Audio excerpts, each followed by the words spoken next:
그때에 11 제자들이 갈릴리로 가서 예수님께서 그들에게 지시하신 산으로 들어가 그들이 주님을 뵙고 예배를 하나 오히려 의심하는 자들도 있더라.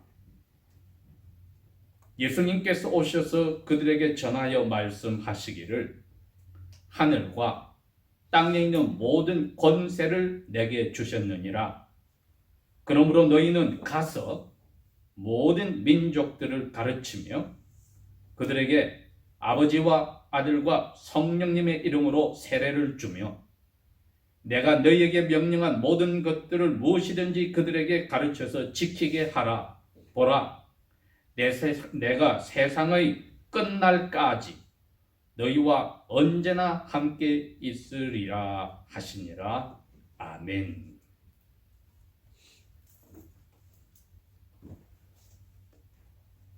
오늘 저희들이 읽은 이 부분은 수많은 하나님의 교회들이 여기에 있는 이 예수님의 명령하신 그 명령을 쫓아서 이 세상에 존재하려고 순종하려고 많은 노력을 하는 그 명령이 있는 그 배경입니다. 28장 앞부분을 보면은 예수님께서 부활하신 그날 새벽에 제자들이 해가 뜨기 전에 예수님의 시체에 자기들이 사고 보관하였던 향유를 발라주려고 찾아갔다가 무덤 문이 열려있고 흰옷을 입은 천사를 만났을 때에 천사에게 들은 말이었습니다. 왜 여기서 예수님을 찾느냐? 살아계실 때 예수님이 하신 말씀대로 갈릴리로 가서 거기서 만나야 되니까 이제 형제들에게 가서 갈릴리로 정해주신 산으로 가서 거기서 만나라고 이야기를 해라 하고 여자들이 천사에게 이야기를 들었습니다. 그래서 가는 길에 또 예수님을 직접 만나서 똑같이 두려워 말라라는 말을 듣고 형제들에게 가서 내가 갈릴리로 먼저 가 있으니까 그 갈릴리의 산에서 만나자고 이야기를 해라. 그렇게 이야기를 하신 전 스토리가 있습니다. 우리가 알다시피 예수님은 죽음에서 살아나셔서 이 세상에 꼭 40일을 계셨습니다. 40일. 죽기 전과 죽음 후에 예수님 만나는 사람들이 완전히 달랐습니다. 그전에는 자기를 미워하고 죽이려는 사람까지 자기를 의심하고 하나님으로 인정하지 않는 사람을 다 만났지만 죽음에서 부활하신 후에는 자기를 하나님으로 믿는 구약 성경에 약속한 예언을 이루신 메시아로 믿는 제자들에게만 나타났습니다.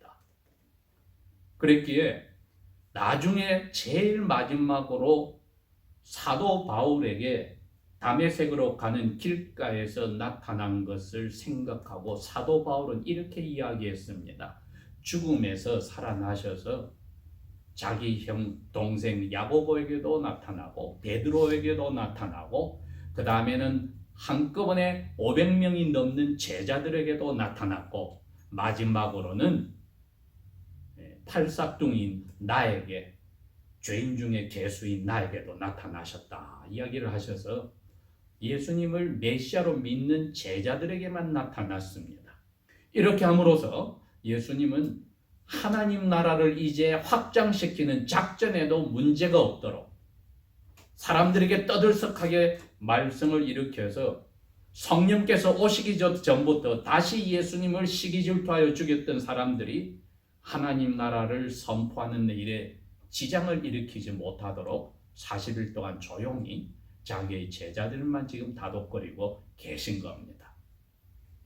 그러다가 거의 하늘나라로 가시기 얼마 되지 않은 시점에 오늘 지금 이 16절의 마지막 이야기가 등장을 합니다. 마태는 자기가 적은 이 굿뉴스 복음을 맨 마지막을 클라이맥스로 이것을 장식을 합니다.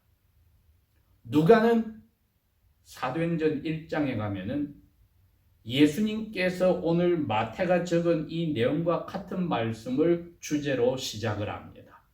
신약 교회는 예수님이 주신 권세로 시작하였다는 것을 마태가 지금 이야기를 하는 겁니다. 이 권세, 엑수시아, 하나님께서 허락하여서 사람이 임시로 매니저로서 가지고 있는 이 권세는 사탄이 이기지 못하는 권세입니다. 예수님께서 살아 계실 때에 조그만 도시들에 촌락으로 자기 72명의 제자들을 2명씩 짝 주면서 보낸 기록이 있는데 누가복음 10장에 가면은 나옵니다. 16절에서 20절에 그 내용들이 나오는데 내가 너희들에게 엑수시아 이 권세를 주겠다 그랬습니다. 그래서 영적으로 원수들의 힘이 너희들을 이기지 못하는 권세를 주겠다고 했습니다. 사탄, 즉 사탄이 동물의 모습으로 온 서펀트, 뱀의 머리도 누르는 그러한 권세를 주겠다고 했습니다. 그렇게 해서 너희들은 악한 영도 쫓아내는 그러한 권세를 누리라고 했습니다. 아니나 다를까 그 70위 제자들이 36팀으로 나눠서 전락으로 다닐 때 뒤에 혼자 계셨던 예수님은 무엇을 보았습니까? 아직까지 아버지 앞에 왔다 갔다 형제 자매들을 어큐즈하고 괴롭히고 고소하였던 사탄이 하늘에서 번개치듯이 땅으로 떨어져 쫓겨나는 모습을 보았다 했습니다.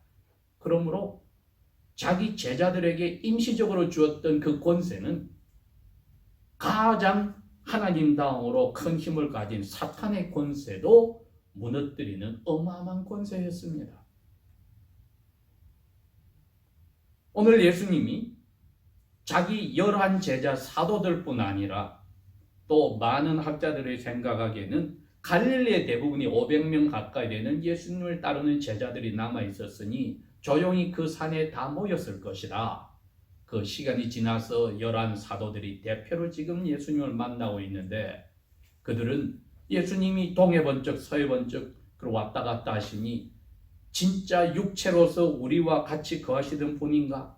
죽음에서 살아나신 분인가? 아직 의심하는 사람들도 있다고 고백을 했습니다. 어쩌면 500명들 가운데도 많은 사람은 처음으로 예수님 보아서 왜 자기들은 갈릴리를 떠나지 않았으니 예수님이 예루살렘 쪽에서 부활하시고 자기 제자들을 자주 만나시고 정확하게 10번의 경우에 다 만나셨는데 갈릴리 쪽에는 처음이니까 갈릴리에 남아있던 제자들은 부활하신 예수님에 대해서 의심할 수도 있습니다. 물론 도마는 결국은 깨달았지만 아직까지 갑자기 나타난 예수님에 대해서 11 사도들 중에 아직 의심하는 사람도 있을 수가 있습니다.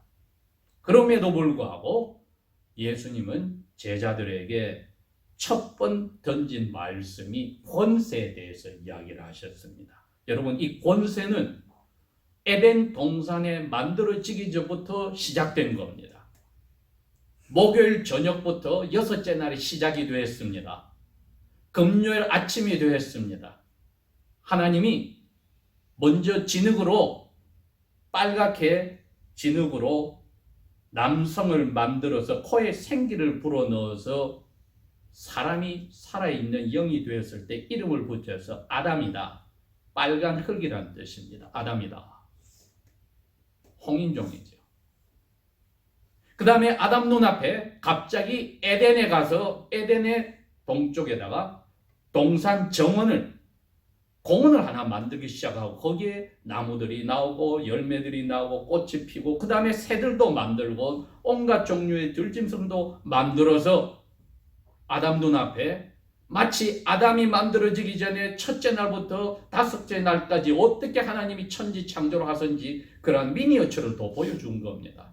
그렇게 하고는 아담에게 명령을 합니다. 창세기 2장 16절 17절에 그랬습니다. 너 이 동산 너가 관리해. 이 공원 너가 관리하고 저기 내가 나무 이름을 지어줬어. 선악을 알게 하는 나무야. 저 나무 열매를 너가 따먹지 마라. 그거 먹는 날에 너가 정령 죽으리라. 이게 하나님의 권세로 아담에게 명령을 한 겁니다. 그 다음에 아담에게 권세를 주었습니다. 온갖 조류와 동물들을 아담 앞으로 오게 해서 아담이 하나님으로 받은 권세로 그 동물들에게 특징에 맞게 이름을 지어줍니다. 여러분, 이거는 권세를 이야기하는 겁니다. 인간 세계도 그렇습니다. 자녀가 태어날 때 조부모나 부모가 권세를 가지고 이름을 지어줍니다. 자녀 스스로가 자기의 이름을 말을 하게 될 때, 지성을 가질 때 짓는 게 아닙니다. 이 권세를 표시하는 겁니다. 그리고 다 짓고 나서 아담이 피곤하여 하나님이 잠을 재우고 이제는 아담의 갈비뼈를 가지고 진흙으로 다시 빨간 여성을 만들었다고 했습니다. 여성을 만들어서 아담 앞에 데려오니 아담이 하나님께부터 받은 그 권세를 가지고 다시 그 여성을 뭐라고 지어주었습니까? 나와 같은 호모 사피엔스로 너는 여자라고 이름을 지어주었습니다. 이샤, 여자다. 권세로서 이름을 지어주었습니다. 이름으로서 20세기와 21세기에 횡행하는 남녀 동등 문제는 성경에 언급된 적이 없습니다. 역할의 분담이 나누어졌고 하나님께서 권세를 아담에게 주셨고 동물과 조류들에게 주신 그것을 지나쳐서 동등한 자리에 있는 여성을 여자라고 이름을 붙이는 권세를 주셔서 하나님께서 하늘에 있는 권세를 땅을 어떻게 다스려야 될지 권세를 제대로 하나님의 뜻에 따라 행사하는 방법을 가르쳐 주셨던 겁니다. 여자가 아담의 권세 아래 있으면서도 오히려 아담에게 잘못 배웠습니다. 사탄이 뱀에게 들어와서 뱀이 여자에게 말을 합니다. 하나님이 동산에 있는 나무의 실과들을 먹지 마라 하더냐? 여자가 잘못 배웠습니다. 이렇게 이야기합니다. 아니야. 동산 중앙에 있는 선악을 알게 하는 나무의 열매를 실과를 만지지도 말고 먹지도 말라고 했어. 이건 잘못 가르쳐 준 겁니다.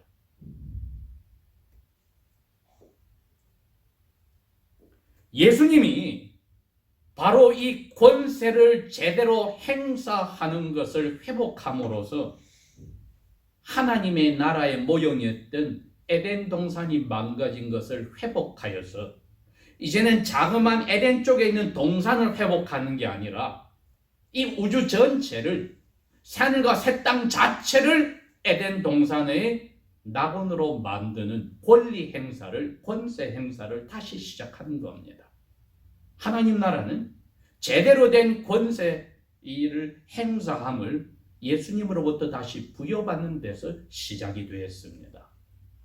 그러니 11사도에게 주신 말씀은 무너진 세계, 사람 사이의 질서와 하나님 사이의 질서를 하나님께서 다시 시작하시는 마지막이요 제2의 아담으로 오신 바로 이 죄 없으신 하나님이고 사람이신 예수님께서 다시 한번 시작하는 이 권세 행사를 모본으로 보여주시는구나. 우리가 그걸 알아야 합니다. 그래야 이게 하나님 나라를 만들어 나가는 작업에 저희들이 동참합니다. 제가 제목을 가라 모든 민족들에게서 제자들을 만들어라. 이건 지금 유대인들에게 말씀하시니까 모든 민족이란 이방인 나라들을 이야기합니다. 유대 민족을 빼고. 왜? 여기는 벌써 500명 이상의 제자들이 만들어졌으니까 그 대표들에게 이야기합니다. 가라! 그러니 이 이스라엘 땅 경계에서 머무르지 말고 이제 다른 민족들에게 가라. 이방인 민족에게 가서 그들로부터도 제자들을 만들어야 된다. 너희와 같은 제자들을 만들어야 된다. 그런데 너희들은 그런 권세를 받아야만 되지.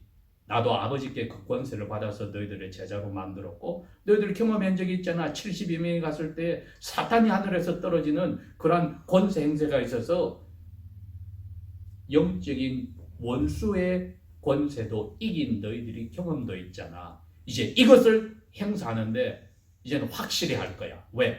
내가 죽음을 이겨버렸기 때문에 그때는 일시적이요 제한적인 권세였지만 이젠 그게 아니야. 하늘과 땅에 있는 모든 권세야 함으로써 눈을 확 열어준 겁니다. 여러분. 하늘과 땅의 모든 권세 많은 멀리 있는 행성들이나 성운에서 오는 빛은 우리 눈에 들어오는데 몇억 광년, 몇십억 광년 뭐 이렇게 된다고 합니다. 그러나 하나님은 둘째, 셋째 날에 그걸 만드는 순간에 여섯째 날에 만들어지는 아담 눈앞에 딱 올 수 있도록 빛을 다 당겨 놓으셨습니다. 지구도 몇십억 년 된 오래된 그러한 지구 자체를 딱 만들어 놓으셨습니다. 아담도 어린애로 만들지 않고 아기를 낳을 수 있는 성년으로 딱 만들어 놓으셨습니다. 시작부터. 그 전체 우주 덩어리에 있는 모든 권세는 내가 가진 거야. 여러분, 이게 어마어마한 겁니다. 그걸 주신 예수님께서 제자들에게, 사도들에게, 교회 대표들에게 이야기하면서 그들이 나중에 다 아버지가 됩니다. 그리고 어머니가 됩니다. 그러니 이제는 이 명령이 우리에게도 약속으로 온 겁니다. 이 권세를 내가 너희들에게 준다.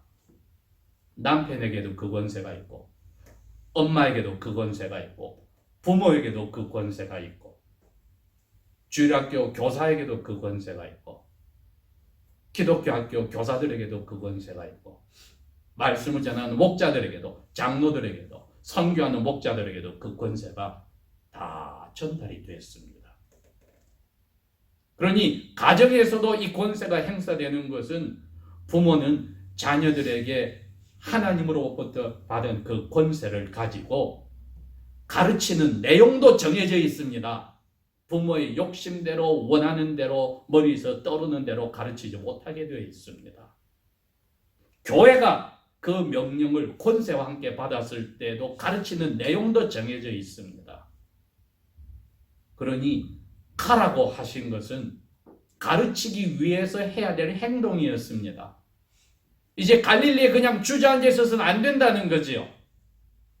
이분들이 다 갈릴리에 있다가 대표들만 한 120명 정도만 여자들까지 앞에서 예루살렘에 와서 임시로 살았는데 이제는 다시 예루살렘이 자기 거처도 아니요, 갈릴리도 자기 거처가 아니요, 하나님께서 환경을 통해서 교회를 통해서 성령님의 감동으로 움직이는 데마다 이제 가서 해야 된다는 겁니다.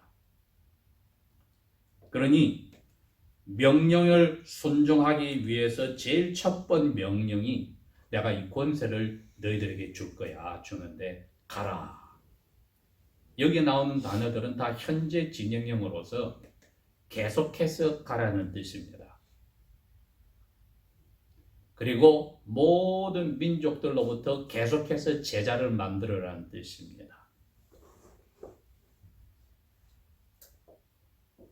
제자를 만드는 방법을 두 가지로 이야기를 했습니다. 세례를 계속해서 주라고 합니다. 그 다음에는 계속해서 가르치라고 합니다. 제자 만드는 방법은 그 두 가지뿐입니다. 계속해서 세례를 주고 계속해서 가르쳐라. 이건 한 번으로 끝나는 이야기가 아닙니다. 계속 하나님의 나라는 예수님이 심판을 오실 때까지 계속 그렇게 나가고 있습니다.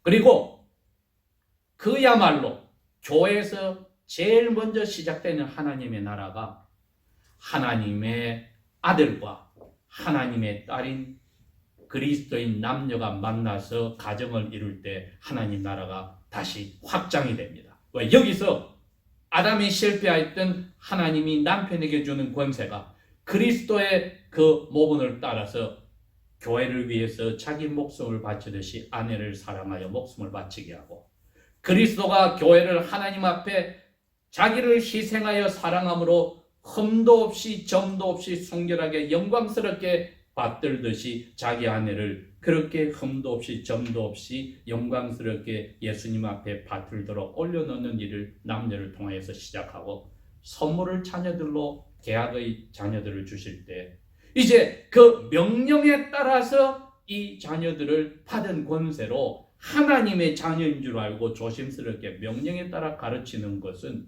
부모가 순종해야 될, 바로 오늘 여기 나오는 18절에서 20절에 나오는 그 명령입니다.